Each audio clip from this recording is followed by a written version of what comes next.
Wakil Rektor 1 dan 2 Universitas Puan Magelang. Kami hormati Bapak Ibu Dekan se-Universitas Puan Magelang. Yang kami hormati Bapak Ibu dosen Universitas Puan Magelang.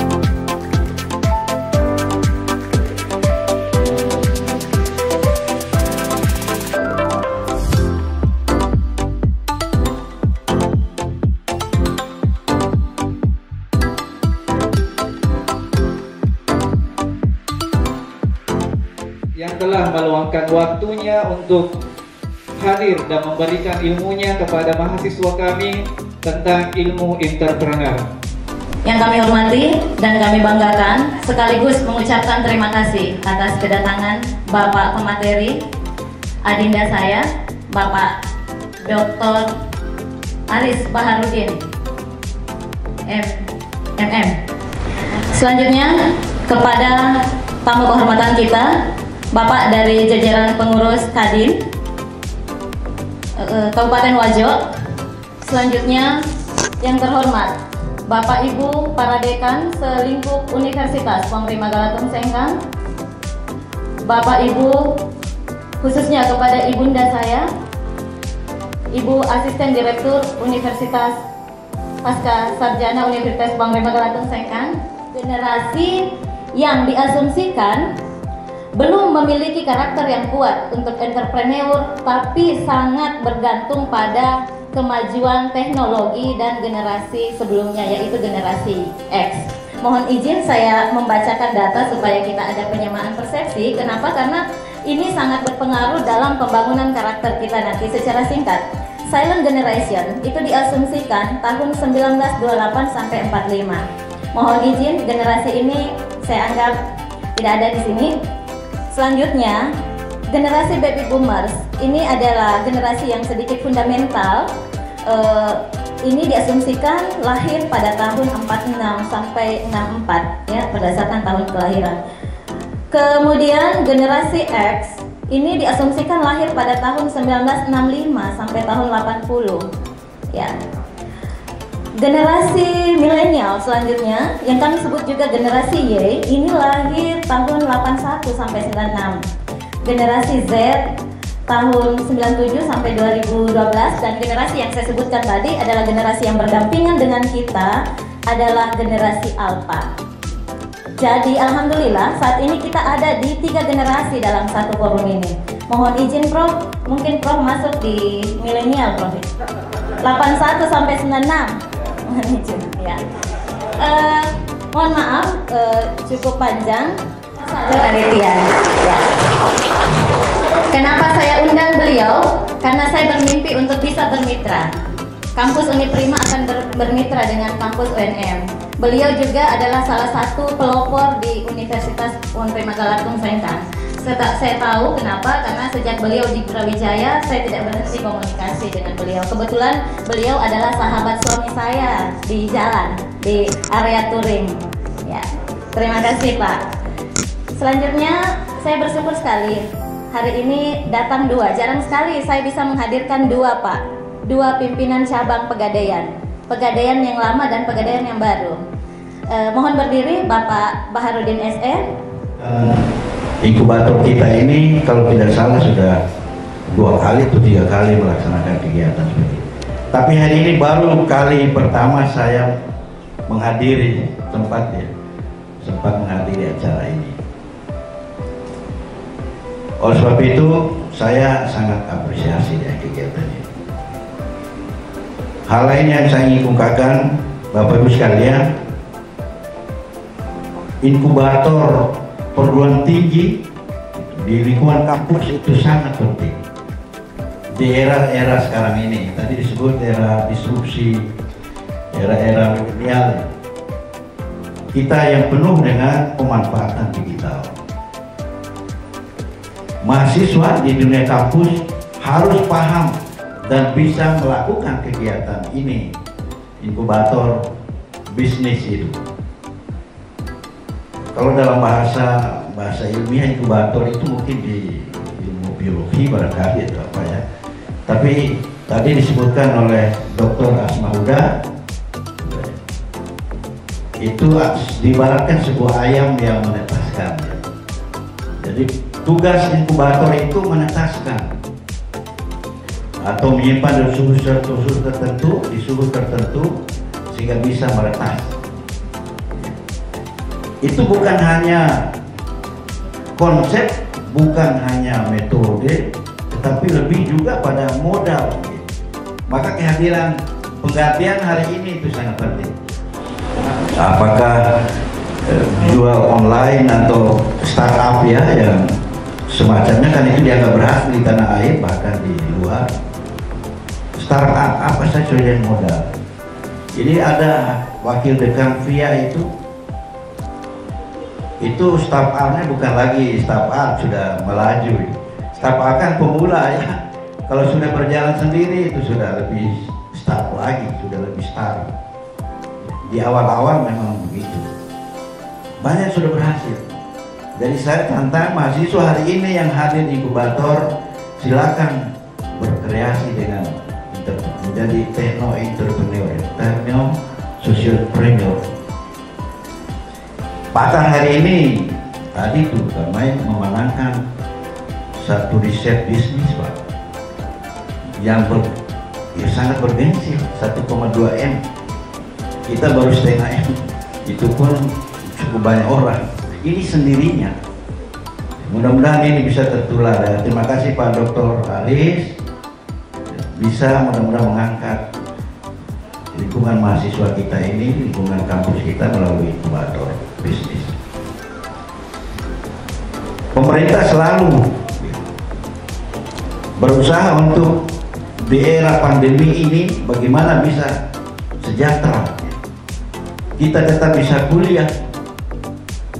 Sekarang ada 1000 lebih bantuan pemerintah melalui UKT, uang kuliah tunai. Jadi mahasiswa tidak perlu pikir lagi SPP-nya di era pandemi. Apalagi kalau yang bidik misi kuliah itu tidak harus dihabiskan. Visi misi Bapak Bupati, bagaimana 10.000 wirausaha dia menciptakan dalam 5 tahun ini. Itu salah satu juga partisipasi kampus untuk membantu program pemerintah daerah. Sebelum saya akhiri ini, saya ingin lihat dulu supaya semangat. Kalau saya sebut inkubator, Anda cukup menyatakan yes. Kalau saya sebut Uniprima, Anda mengatakan yes 3 kali. Nomor HP-nya boleh tadi. Ya. Jangan hanya 1 kali ini saja. Terima kasih banyak Pak. Saya ulangi, yel-yel, tes dulu ya. Inkubator, tangannya harus dikepal. Uniprima, tepuk tangan yang luar biasa.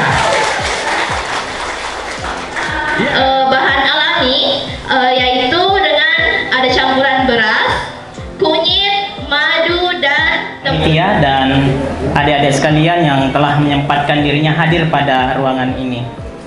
Alhamdulillahirrabbilalamin, wassalatu wassalamu ala asrofil anbiya wal mursalin Sayyidina Muhammad wa ala alihi washabihi ajma'in, amma ba'd.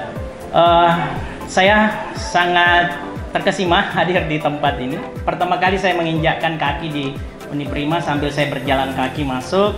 Saya mencoba menikmati sambil video ya. Hanya lewat saja selama ini.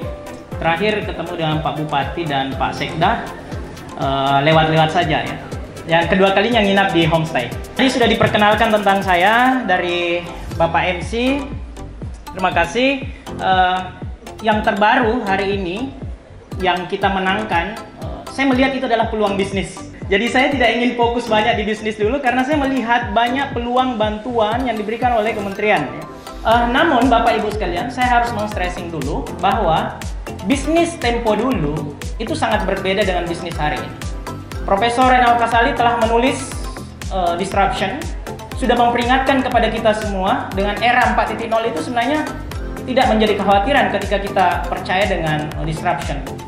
Jadi pendatang lama itu menggeser pendatang pendatang baru menggeser pendatang lama.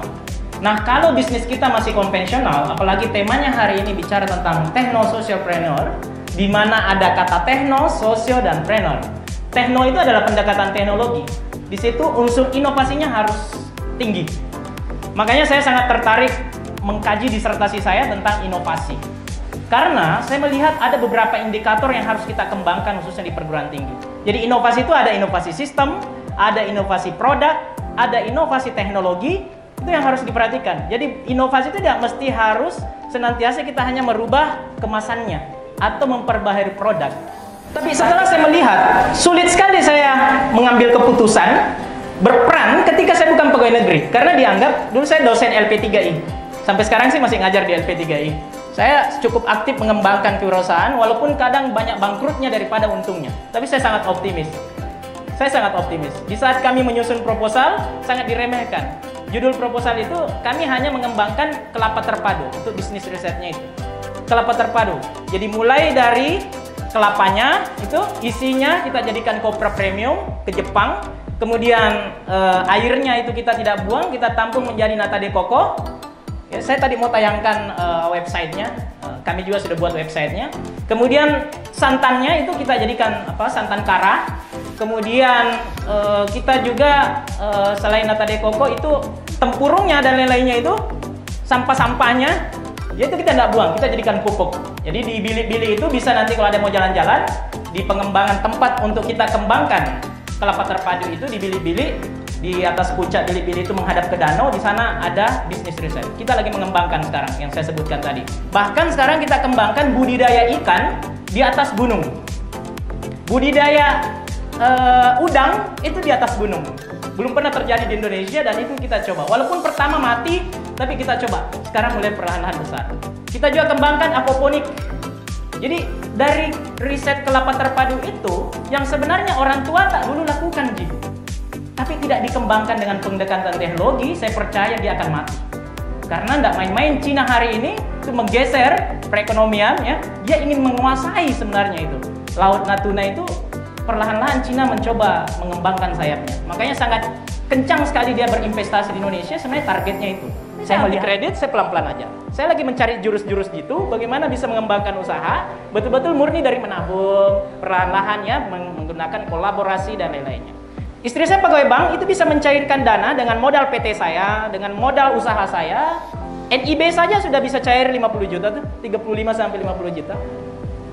Jadi, adik-adik sekalian, finansial itu bukan lagi menjadi masalah hari ini. Karena rata-rata pengusaha kalau ditanya dulu, pasti dia bilang, wah susahnya dulu berdarah-darah ke bank usaha. Oke? Jadi apa itu? Ada harapan di sini. Percaya diri, ada optimisme. Ada pertemanan, ada jaringan. Ini relationship. Kalau mau bertanya langsung angkat tangan, nggak apa-apa ya. Supaya sudut pandang sebagai seorang mahasiswa. Karena terkadang dan juga bagaimana cara mengembangkan ide bisnis tersebut. Karena terkadang sudah ada ide bisnis yang diingat, tetapi kita tidak mampu mengembangkannya. Tambahan juga ketika melaksanakan ide bisnis yang mengeluarkan ide bisnisnya. Selain percaya diri dan takut gagal. Sekian, lebih dan kurangnya mohon dimaafkan. Wassalamualaikum warahmatullahi wabarakatuh. Tidak asing bagi kita dengan melakukan seseorang itu lebih terbuka, dinamis, mampu menghadapi resiko dan tetap terhadap perubahan. Nah, yang baru bagi saya itu yaitu inkubator. Misalnya itu inkubator itu kami dengan di kesehatan ataupun di peternakan. Nah,